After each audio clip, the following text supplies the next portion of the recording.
त्याचा निषेध करण्यासाठीचा आजचा हा माझा प्रयत्न आहे। गरिबांसाठीची जी घरं जी महाराष्ट्राचे लाडके मुख्यमंत्री देवाभाऊंच्या सरकारने गरिबांसाठीची घरं घोषित केली, त्यांना घरं मिळायला पाहिजेत ही सरकारची भूमिका आहे। पण सिडको अधिकाऱ्यांची मानसिकता इतकी सुलतानी आहे की त्यांनी त्या घरांच्या किमती इतक्या फुगवून ठेवल्या आहेत की ती घरं विकलीच जात नाहीत। बिल्डर धार्जिनं धोरण सिडकोचे अधिकारी घेत आहेत का, हा प्रश्न त्या ठिकाणी उपस्थित होतोय। आणि त्यामुळे या घरांच्या किमती कमी व्हायला पाहिजे, त्यासाठी मी सातत्याने पाठपुरावा करतोय। गेल्या अधिवेशनात सुद्धा हा विषय मी मांडला, त्यानंतर आताच्या अधिवेशनापर्यंत सातत्याने मी त्या विषयाचा पाठपुरावा करतोय। आणि मी जेवढं खोलात गेलो एवढी कागदपत्र मला मिळाली की ज्या आधारे ही ह्या किमती कमी असायला पाहिजे। आणि हे काय आहे, तर हे सिडकोच्याच माध्यमातून तयार झालेले कागदपत्र आहेत, त्यांचेच बोर्डाचे रिझोल्युशन आहेत की ज्या माध्यमातून त्यांनीच म्हटलेलं की आम्ही जागेची किंमत जी आहे ती घरांवरती लोड करणार नाही, पण घरांची किंमत आकारताना मात्र जागांच्या किमती त्यात पकडलेल्या आहेत आणि त्यामुळे किमती फुगलेल्या आहेत। या सगळ्या जागा अशा आहेत की ज्या रेल्वेचे फोरकोर्ट आहेत, बस टर्मिनल आहेत किंवा रेल्वेचे काही जागा आहेत की ह्याच्यावरती घरं बांधण्यात आली आहेत। आणि याच्या किमती ज्या आहेत याचे पैसे ऑलरेडी बिल्डरला जे टेंडर प्लॉट विकले जातात त्यातून सिडकोने वसूल केलेले आहेत। म्हणजे एकाच जागेच्या दोनदा किमती सिडको या गरिबांकडनं वसूल करते।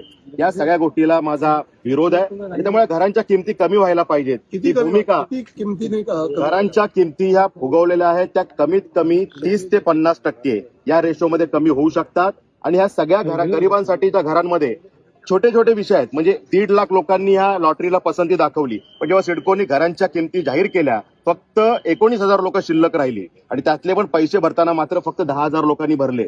म्हणजे माझ्या पसंतीचं सिडकोचं घर हे योजनेचं नाव, पण पसंती कोणाची, कदाचित सिडको एमडीच्या पसंतीने ही सगळे कामं चालू आहेत, कारण लोकांनी तर पसंती दाखवली नाही, फक्त 10,000 लोक उरले। त्यामुळे हे विचित्र कारभार सिडकोने करून ठेवलाय आणि त्यामुळे मागेल त्याला घर, लॉटरीची गरजच नाही, घरं शिल्लक राहिली आणि त्यामुळे मागेल त्याला घर ही योजना झाली की काय, हा प्रश्न तयार झालेला आहे। फायद्यासाठी बिल्डर दार्जिनं धोरण त्या ठिकाणी दिसतंय सिडकोचं, कारण आदरणीय मुख्यमंत्र्यांनी यामध्ये असं मागे म्हटलेलं आहे की जागेची किंमत तुम्ही गरिबांच्या घरासाठी पकडू नका, ती तुम्ही जागेची किंमत मायनस करा, कारण सिडकोच्या स्वतःच्या जागा आहेत।